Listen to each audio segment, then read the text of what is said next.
তাসবিহ দিয়ে জিকির করা কি বিদআত? জীবনে অনেক রাকাত নামাজ কাজা করেছি, সেটা আমি কিভাবে আদায় করতে পারি? বাড়িতে ফরজ নামাজ পড়লে একামত দিতে হবে কি? জোহরের নামাজে যদি ইমামের পিছনে শেষের 2 রাকাত পায়, তাহলে পরে বাকি 2 রাকাত পড়ার সময় কি সূরা ফাতিহার সাথে সূরা মিলাতে হবে? জায়নামাজে বসে ওয়াদা করলে আবার সে ওয়াদা ভেঙে ফেললে কি গুনাহ হবে? ইন্না লিল্লাহ কোন সময় বলতে হয়? মহিলাদের হায়েজের সময় কি কোরআন তেলাওয়াত করতে পারবে? নিয়মিত অস্থায়ী জন্মবিরতিকরণ পিল খাওয়া জায়েজ হবে কিনা? ছোট বাচ্চারা বিছানায় পেশাব করলে তা শুকিয়ে গেলেও কি বিছানা অপবিত্র থাকবে?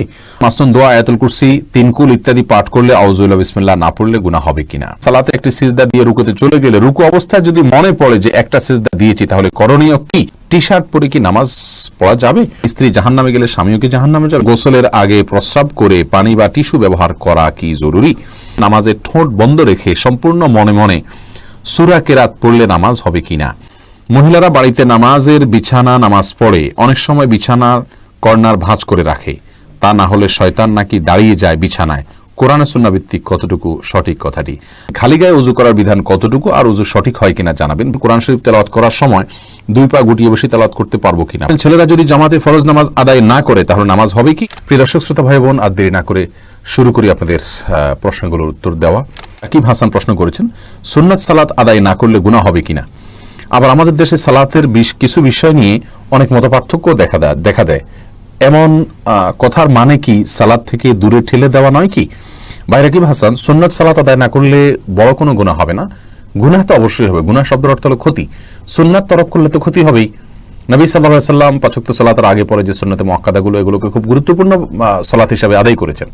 অতএব সেগুলোকে যদি আপনি তরক করি বিনা প্রয়োজনে, বিনা কারণে, বিনা ওজরে, তাহলে তো ক্ষতি হবেই, গুনাহ তো হবেই অর্থে। কিন্তু গুনাহ বলতে কবিরা গুনাহ, বড় কোনো পাপ যেটা কারণে শাস্তির সম্মুখীন হইতে হবে, এরকম কোনো গুনাহ হবে না। কারণ এটি ফরজ বা ওয়াজিব নয়, আর ফরজ ওয়াজিব না হলে সেটা তরক করলে বড় কোনো গুনাহ হয় না।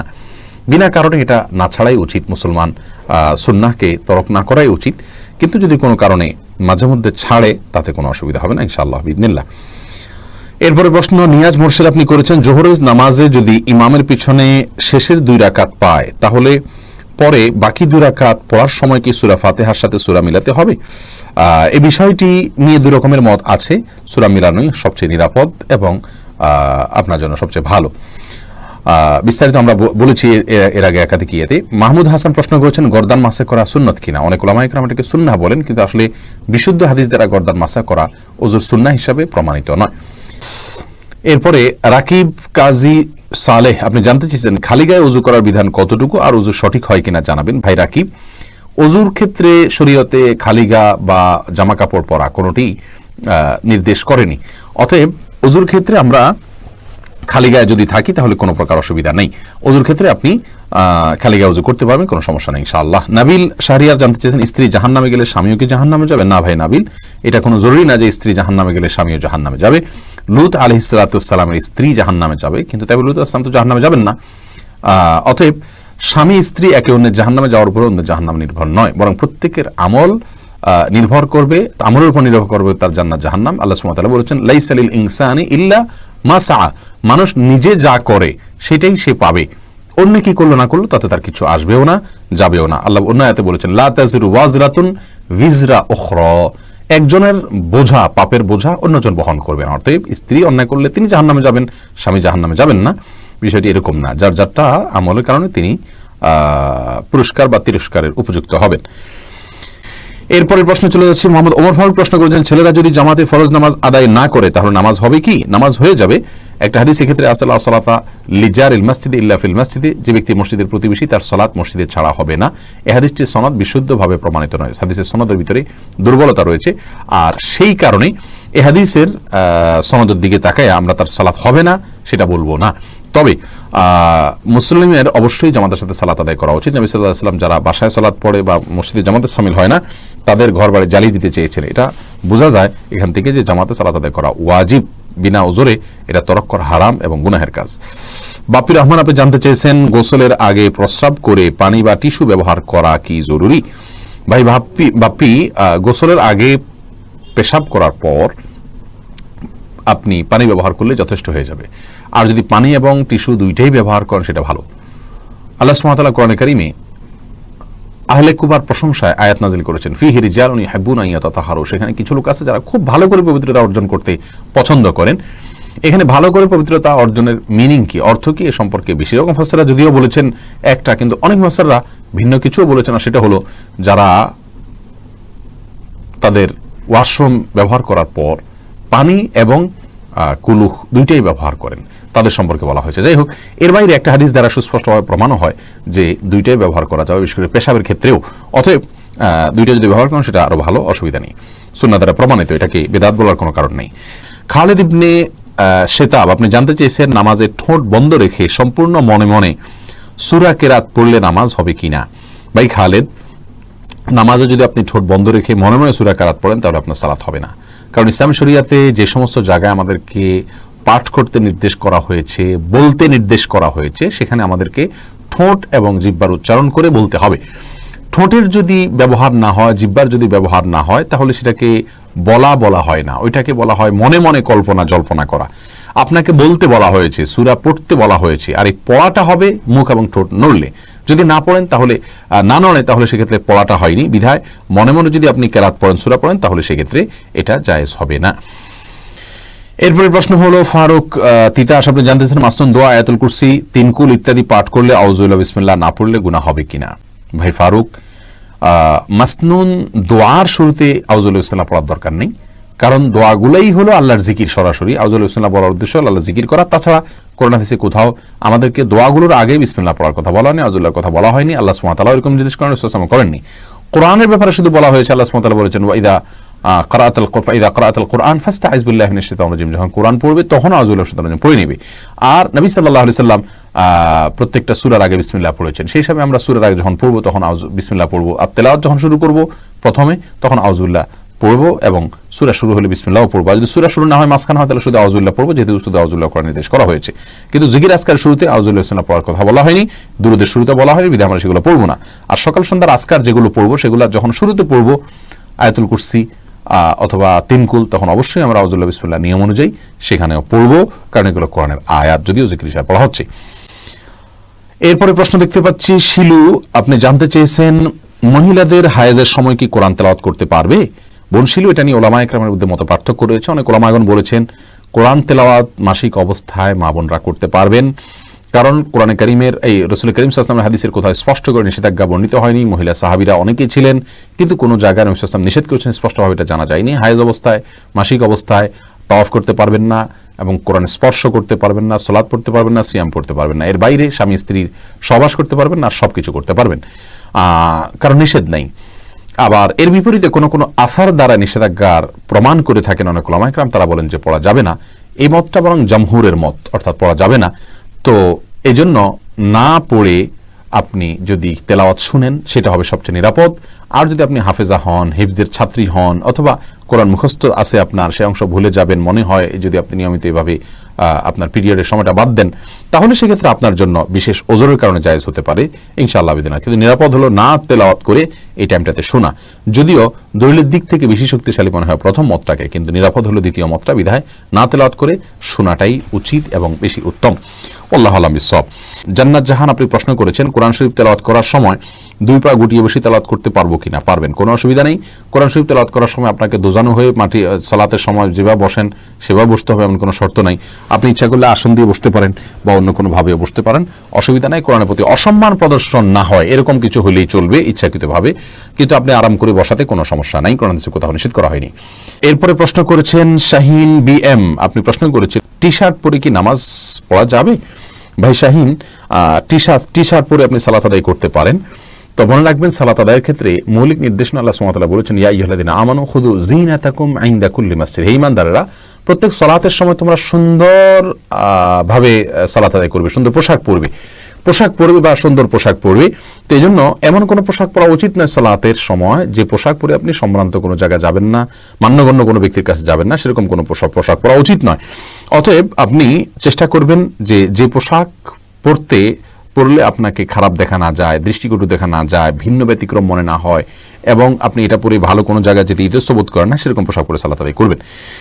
এমডি টুটুল হক, আপনি জানতে চেয়েছেন ইন্না লিল্লাহ কোন সময় বলতে হয়, দয়া করে আলোচনা করলে ভালো হয়। ভাই টুটুল, ইন্না লিল্লাহ পড়ার ক্ষেত্রে ইসলামী শরিয়ার দৃষ্টিকোণ হলো আল্লাহ সুবহানাহু ওয়া তাআলা কোরআনে কারিমে বলেছেন ওয়াল্লাযীনা ইযা আসাবাতুহুম মুসিবা ক্বালু ইন্না লিল্লাহি ওয়া ইন্না ইলাইহি রাজিউন, অর্থাৎ নেককার ভালো মানুষদের একটা বড় আলামতের জায়গা হলো যে তারা কোনো মুসিবতে পড়লে বলে ইন্না লিল্লাহি ওয়া ইন্না রাজিউন। অতএব এই আয়াত থেকে বোঝা গেল যে ইন্না লিল্লাহি ওয়া ইন্না ইলাইহি রাজিউন এটা আমাদের বিপদে আমরা পড়ব, যখন মুসিবত হবে, কোন সমস্যা দেখা দিবে আল্লাহ না করুন, ওই সময়টাতে আমরা ইন্না লিল্লাহি ওয়া ইন্না ইলাইহি রাজিউন পড়ব।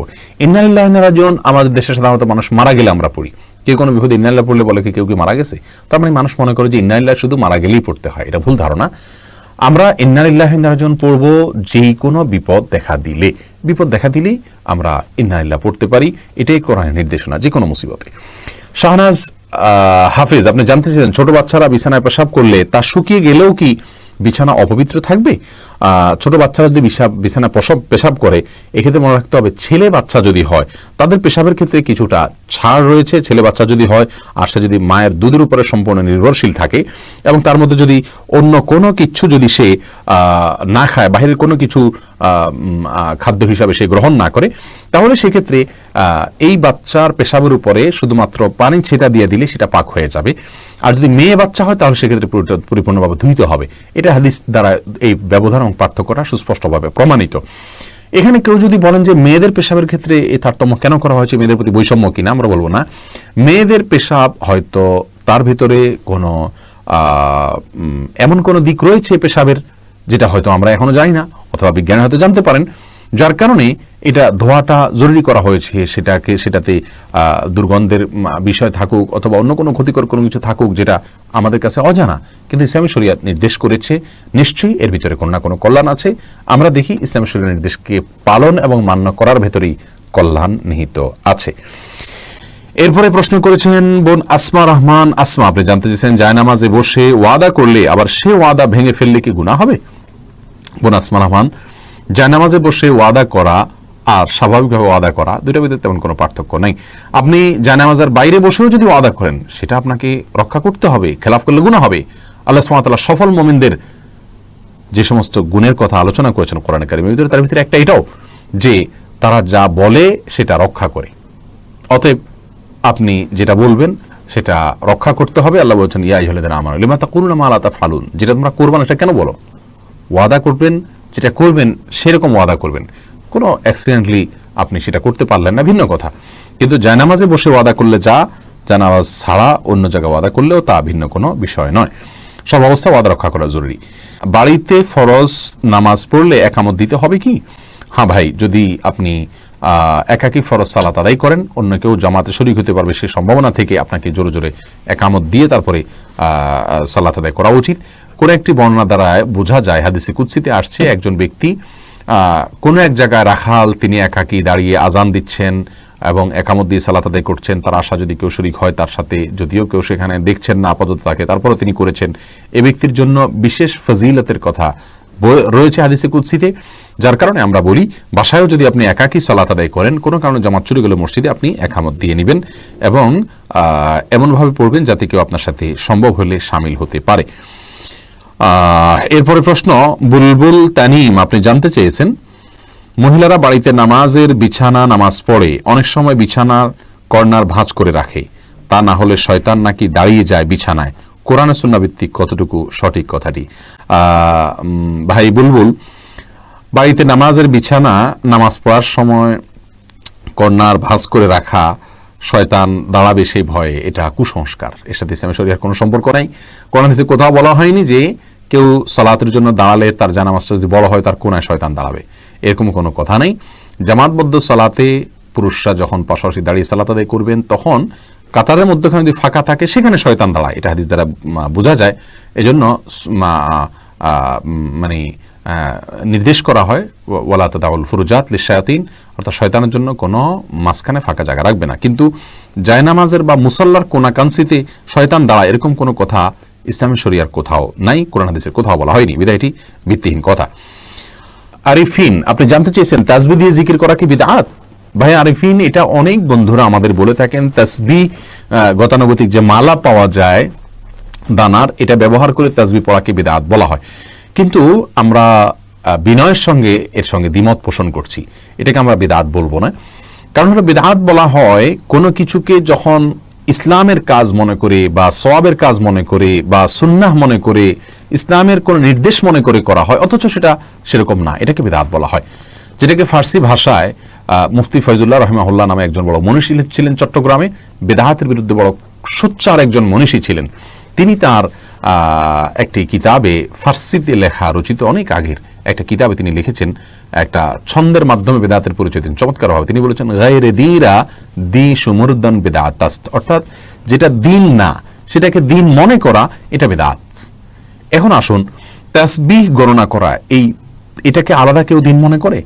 আমাদের দেশে যারা তাসবিহ ব্যবহার করেন, তাসবিহ দানাতে মানে মালাতে তাসবিহ আপনার পড়ে থাকেন গনে গনে, এই মালা গুনলে সওয়াব হবে বেশি, এরকম কেউ মনে করে?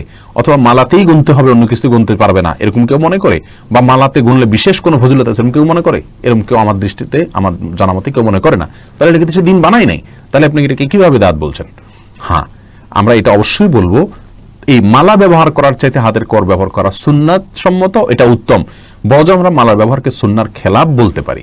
যদিও কোনো কোনো সাহাবীরা খেজুরি বিসি বা অন্য কিছুকে তাসবিহ গণনার জন্য ব্যবহার করেছেন, দ্বারা জানা যায়। অতএব সেই হিসাবে পরিপূর্ণ আমরা এটাকে বেদাত তো বলার প্রশ্নই ওঠে না, সুন্নাহ বিরোধীও পরিপূর্ণ বলতে পারি না। তবে হ্যাঁ, নবী সাল্লাল্লাহু আলাইহি সাল্লাম বলেছেন, হাতের যে করগুলো মানুষ জিকিরের জন্য ব্যবহার করে, এগুলো কিয়ামতের ময়দানে উজ্জ্বল হবে, এগুলো জ্বলতে থাকবে, আলোর কাজ দিবে। বিধায় এই করের মধ্যে গুনতে পারলে সেটা ভালো। কেউ যদি এখানে স্মরণ রাখতে না পারেন, তাসবিহের মালা ব্যবহার করেন, সেক্ষেত্রে এটাকে আমরা বেদাত বলবো না, অনুত্তম বলবো, বড়জোর। আল্লাহ তাআলা বোঝার তৌফিক দান করুন। রাশেদ খান প্রশ্ন করেছেন, জীবনে অনেক রাকাত নামাজ কাজা করেছি, সেটা আমি কিভাবে আদায় করতে পারি? আপনি যতগুলো ওয়াক্ত আপনার মনে পড়ে সেগুলোকে আনুমানিক একটা হিসাব করে কাউন্ট করে আপনি শুরু করে দিবেন কাজা করার। যদিও অনেকেই ওমরি কাজা এর নামটার বিরুদ্ধে করেন, কিন্তু সালাত ছুটে গেলে পড়তে হবে, এটা হলো মূল বিধান। যদি এটা নিয়ে আমাদের মতো পার্থক্য আছে, আমরা কথা বলবো ইনশাআল্লাহ অন্য কোনো পর্বে বিস্তারিত। এরপরে মুনিয়া আখতার মন, আপনি জানতেছেন সালাতে একটি সিজদা দিয়ে রুকুতে চলে গেলে রুকু অবস্থায় যদি মনে পড়ে যে একটা সিজদা দিয়েছি, তাহলে করণীয় কি? আপনাকে আরেকটা সিজদা দিতে হবে, কারণ সিজদা একাধিক দেওয়া আপনার জন্য কর্তব্যের অংশ, না হলে সালাত আপনার হবে না। পরস্পর আরেকটা সিজদা দিতে হবে এবং সেই সিজদা সুবহান আপনাকে করতে হবে। নাইমা হাসনাত, আপনি জানতে চেয়েছেন নিয়মিত অস্থায়ী জন্মবিরতিকরণ পিল খাওয়া জায়েজ হবে কিনা? যাবে, যদি আপনি অর্থের ভয়ে না করেন, অন্য কোনো কারণে করেন, তাহলে করা যাবে। কি খাওয়াবে এই চিন্তা না করে অন্য কোনো কারণে করলে, স্বাস্থ্যগত বা পরিবেশগত কারণে যদি করেন, অস্থায়ী জন্মবিরতিকরণ এটা করতে পারেন, অসুবিধা নেই।